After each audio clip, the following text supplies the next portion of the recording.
Assalamu alaikum students, how are you? I am your math teacher Minal Zafar from Stars High School. Last time हमने exercise 1.2 पढ़ी थी, आज हमने पढ़ने हैं 1.3. इसका फर्स्ट क्वेश्चन है which of the following set is the empty set. Last time हमने जो पढ़ी थी डेफिनेशन, उसमें मैंने आपको बताया था कि एम्प्टी सेट क्या होता है. एम्प्टी सेट वो सेट होता है जिसमें नल वैल्यू मीन्स कोई भी एलिमेंट ना हो, कोई भी ऑब्जेक्ट ना हो. अब हमने ये 5 क्वेश्चन आपको दिए हुए, इसमें से हमने आइडेंटिफाई करना है कि कौन सा एम्प्टी सेट है. जो एम्प्टी सेट होगा हमने उसके सामने लिख देना ये एम्प्टी सेट है. अब फर्स्ट क्वेश्चन देखिए, the set of whole number less than 1. हमने पढ़ा था कि जो होल नंबर होते हैं वो 0 से स्टार्ट होते हैं. ठीक है, तो लेस देन 1, तो इसमें क्या आ जाएगा, इस सेट में 0 आ जाएगा. मीन्स इसमें एक एलिमेंट है, तो ये एम्प्टी सेट नहीं है. ठीक है, ये आप लिखोगे नॉट एम्प्टी क्योंकि इसमें 0 एक एलिमेंट है. सेकंड क्वेश्चन है this set of English alphabet between U and V. अब आप इसको गौर से देखें, हमने जो अल्फ़ाबेट है यू एंड वी, इनके दरमियान में जो एलिमेंट्स आते हैं, जो अल्फ़ाबेट्स आते हैं वो लिखने हैं. लेकिन यू और वी के दरमियान कोई भी एलिमेंट नहीं आता, कोई भी अल्फ़ाबेट नहीं आता, क्योंकि यू के बाद वी आता है, तो इसमें कोई भी नहीं आता. ये आपका एम्प्टी सेट है. थर्ड क्वेश्चन है this set of vowel other than A and O. हमने इस वाले सेट में बताना है कि वोवल, हमारे पास वोवल कौन से होते हैं. हमारे पास वोवल अल्फ़ाबेट्स जो होते हैं, वोवल लेटर्स जो होते हैं वो 5 होते हैं, जिसमें से ए और ओ के अलावा मतलब कि जो 3 बचते हैं हमने वो लिखने हैं. ठीक है, ए निकल गया, आई, ओ निकल गया,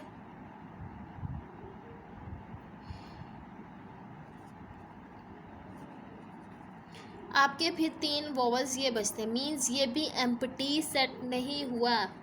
ठीक है, नॉट एम्प्टी, क्योंकि इसमें भी 3 एलिमेंट्स आ रहे हैं. उसके बाद क्वेश्चन नंबर 4 हमारे पास है this set of natural numbers less than 1. हमने पढ़ा था कि जो नेचुरल नंबर है वो 1 से स्टार्ट होते हैं और जो होल नंबर्स हैं वो हमारे पास स्टार्ट होते हैं 0 से. अब जब नेचुरल नंबर स्टार्ट ही 1 से होता है तो उससे लेस क्या होगा, तो ये हमारा आ गया एम्प्टी सेट. अब लास्ट क्वेश्चन है this set of even number which are called odd numbers. Even numbers totally change है, ओड नंबर्स टोटली चेंज है. इवन नंबर्स होते हैं जो 2 पे होते हैं डिवाइड, और ओड नंबर्स वो होते हैं जो 3 पे जाते हैं. तो इसका मतलब ये भी हमारा एम्प्टी सेट है. ये हमारा क्वेश्चन नंबर 1 है एक्सरसाइज 1.3 का. एक्सरसाइज 1.3 का हमारे पास सेकंड क्वेश्चन है सेपरेट फाइनाइट एंड इनफाइनाइट. आप लोगों को पता है फाइनाइट क्या होता है, इनफाइनाइट क्या होता है. फाइनाइट वो होता है जिसमें कोई लिमिट हो, जिसमें ना कोई भी सेट हो तो उसकी लिमिट दी हो कि ये सेट यहाँ से यहाँ तक चलेगा. और इनफाइनाइट वो होता है जो चलता रहता है. ठीक है, हम इसका फर्स्ट क्वेश्चन देखते हैं. फर्स्ट क्वेश्चन इसका है a is equal to letters of the word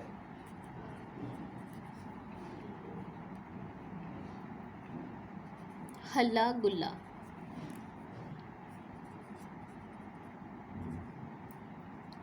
अब ये देखें, इसमें ये आपका कौन सा सेट आ जाएगा, ये फाइनाइट आ जाएगा. इसमें हमने हल्ला गुल्ला के बस स्पेलिंग लिखना है, उसके वर्ड्स के लेटर्स लिखने हैं, और ये आपका क्या है, एक लिमिट उन्होंने दे दी हुई है कि हमने पहले ये वाले स्पेलिंग लिखने हैं फिर ये वाले लिखने हैं. ठीक है, तो ये आपका कौन सा सेट हो जाएगा, इसके आगे आप लिखेंगे फाइनाइट सेट. सेकंड क्वेश्चन हमारे पास है this set of natural numbers. अब ये देखें, इन्होंने दिया हुआ है this set of natural numbers. इसमें उन्होंने नेचुरल नंबर की कोई लिमिट नहीं दी हुई कि नेचुरल नंबर कहाँ से स्टार्ट करके कहाँ तक का जाने। मतलब हमारे पास जितनी भी काउंटिंग है वो सारे नेचुरल नंबर में आ जाती है, तो ये तो चलती रहेगी। तो ये क्या, इसमें कोई लिमिट नहीं दी हुई, ठीक है, कोई एंडिंग पॉइंट नहीं है इसका। इसका मतलब ये क्या हो गया, इनफाइनाइट। ये कॉन्सेप्ट है फाइनाइट और इनफाइनाइट का। इसके बाकी सारे क्वेश्चंस भी इसी तरह होंगे। क्वेश्चन नंबर 3 जो है वो हमारे पास है find equivalent and non equivalent. अब इक्विवेलेंट और नॉन इक्विवेलेंट क्या होता है, मींस इक्वल टू और नॉट इक्वल टू। हमारे पास 2 सेट दिए गए होंगे, उसमें से हमने फाइंड आउट करना है कि ये इक्वल है या नहीं है। जैसे क्वेश्चन नंबर 1 है a is equal to 1 and 2, और इसके साथ ही दूसरा क्वेश्चन दिया हुआ है, दूसरा इसके साथ मतलब कि सेट दिया हुआ है 1, 3 और 7। अब हमें कैसे पता चलेगा ये इक्वल है या नहीं है। ये देखें 1 और 2, 1, 3 एंड 7, ये देखें। लेकिन इसके साथ कोई भी एलिमेंट नहीं है। इसका मतलब ये है कि दोनों सेट्स में क्या है, इक्वल एलिमेंट्स होने चाहिए। अगर इधर 2 एलिमेंट्स हैं तो इधर भी 2 होने चाहिए, अगर इधर 3 है तो इधर भी 3 होने चाहिए। इसका मतलब ये हुआ ये नॉन इक्विवेलेंट हो गया। एक हम इक्विवेलेंट का कर लेते हैं ताकि आपका कॉन्सेप्ट क्लियर हो जाए।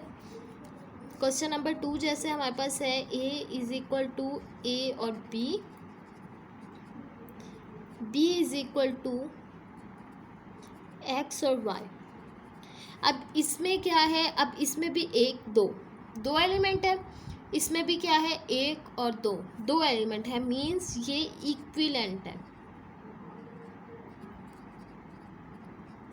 इसमें सेम ऐसे ही सारे क्वेश्चंस होंगे। इसमें जस्ट आप लोगों ने आइडेंटिफाई करना है कि कौन सा सेट इक्विवेलेंट है और कौन सा नहीं है। जो इक्विवेलेंट है उसके सामने आप इक्विवेलेंट लिखेंगे, जो नॉन इक्विवेलेंट है उसके सामने आप लिख देंगे नॉन इक्विवेलेंट। इसमें आप लोगों ने ये नहीं देखना कि इसमें 1 है तो इसमें भी 1 होना चाहिए, इसमें 2 है तो इसमें भी 2 होना चाहिए, नहीं। हमने इसमें नंबर ऑफ़ एलिमेंट्स देखने कि अगर इसमें 3 नंबर ऑफ़ एलिमेंट्स है तो इसमें भी 3 होने चाहिए। ये है आपका इक्विवेलेंट और नॉन इक्विवेलेंट का कॉन्सेप्ट। नेक्स्ट हमारे पास इस एक्सरसाइज का क्वेश्चन नंबर 3 है, क्वेश्चन नंबर 4 है। क्वेश्चन नंबर 4 में अब क्या है, क्वेश्चन नंबर 4 में हमने देखना है कि कौन सा सेट जो है वो इक्वल है और कौन सा नहीं है। इक्वल सेट का ये है कि हमने देखने होते हैं कि उसके एलिमेंट्स जो है वो एक सेट में अगर है तो वही एलिमेंट्स दूसरे सेट में होने चाहिए, ठीक है। सेट ऑफ एलिमेंट्स भी हमने देखने हैं और हमने उसकी देखने हैं कि उतने ही एलिमेंट्स हो जितने एक सेट में हैं। जैसे इसका क्वेश्चन नंबर 1 है, उसमें है a is equal to a b c d e और b is equal to b a e D और सी। ये हमारे पास एक क्वेश्चन है। अब इसमें देखें, इसमें ए है, इसमें भी ए है, इसमें बी है, इसमें भी बी है, इसमें सी है और इसमें भी सी है, इसमें डी है, इसमें भी डी है और इसमें जो है ई है और इसमें भी ई है, मीन्स ये इक्वल हो गया, इक्वल सेट। इसी तरह इसकी एक नॉट इक्वल की मैं आपको बता देती हूँ। जैसे क्वेश्चन नंबर जो इसका 4 है वो है a इज़ इक्वल टू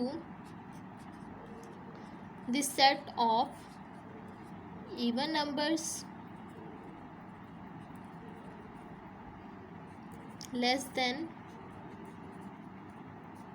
9 और b इज़ इक्वल टू इसका दूसरा सेट दिया और b इज़ इक्वल टू 0, 2, 4, 6 और 8। अब ये देखें इवन नंबर उन्होंने ये दिया हुआ है लेस देन 9, ठीक है। अब ये जो है ये इवन नंबर वाला सेट नहीं है क्योंकि ये तो 0 से स्टार्ट हो रहा है। इवन नंबर जो है, इवन नंबर में 0 नहीं आता होता, ठीक है। तो ये आपका नॉट इक्वल सेट आ जाएगा। क्योंकि ये दोनों सेट आपस में इक्वल नहीं है। इसके 2 क्वेश्चन बाकी हैं, उसमें आपने खुद आइडेंटिफाई करना है कि कौन सा इक्वल है सेट और कौन सा नहीं है। ओके स्टूडेंट्स, इस एक्सरसाइज का हमारे पास लास्ट क्वेश्चन नंबर 5 है। उन्होंने आपको दिया हुआ है ए की वैल्यू, सेट ए की वैल्यू दी हुई है, बी की, और आपको डी की दी हुई है और सी की दी हुई है उन्होंने सी, डी और ई। अब हमने इसमें आइडेंटिफाई करना है, हमने ट्रू या फॉल्स लगाना है कि ये सबसेट है या नहीं है। सबसेट के लिए ये वाला साइन यूज़ होता है। ये साइन जहाँ पे आएगा उसका मतलब क्या है कि ये सबसेट का साइन है। अब उन्होंने सबसेट होता क्या वो देखें, ए सबसेट बी, उन्होंने लिखा है कि ए जो है सबसेट बी है। इसका मतलब ये है कि ए के सारे तमाम के तमाम एलिमेंट्स जो है वो सेट बी में होने चाहिए। अब ए के एलिमेंट क्या है, ए, बी और सी। अब बी के एलिमेंट क्या है, बी, सी और डी। अब ये देखें, ए का जो एलिमेंट ए है वो सेट बी में नहीं है, इसका मतलब ये सबसेट नहीं है, इसलिए हम इसके आगे क्या लिख देंगे, फॉल्स। इसी तरह हम एक 2 का क्वेश्चन कर लेते हैं। क्वेश्चन नंबर 2 है बी सबसेट डी। अब बी के एलिमेंट क्या हैं, b is equal to B, C और डी, और d के एलिमेंट क्या है, a, b, c, d। अब ये देखिए b भी इस पे लाई कर रहा है, c भी इस सेट में लाई कर रहा है और d भी इस सेट में लाई कर रहा है। मीन्स कि b सेट b के तमाम एलिमेंट्स सेट d में हैं। इसका मतलब ये सबसेट है। इसके आगे हम क्या लिख देंगे, ट्रू। इसके बाकी के सारे क्वेश्चंस हम इसी तरह आइडेंटिफाई करेंगे कि कौन सा ट्रू है और कौन सा फॉल्स है। हम इसको पहले चेक करेंगे दोनों सेट्स को लिख के, और हम देखेंगे कि कौन से सेट में कौन से एलिमेंट्स लाई कर भी रहे हैं या नहीं है। और अगर नहीं कर रहे तो हम उसके आगे फॉल्स लिख देंगे, और जो कर रहे हैं हम उसके आगे लिख देंगे ट्रू लिख देंगे। आई होप आप लोगों को समझ आएगी। Thank you. अल्लाह हाफिज़।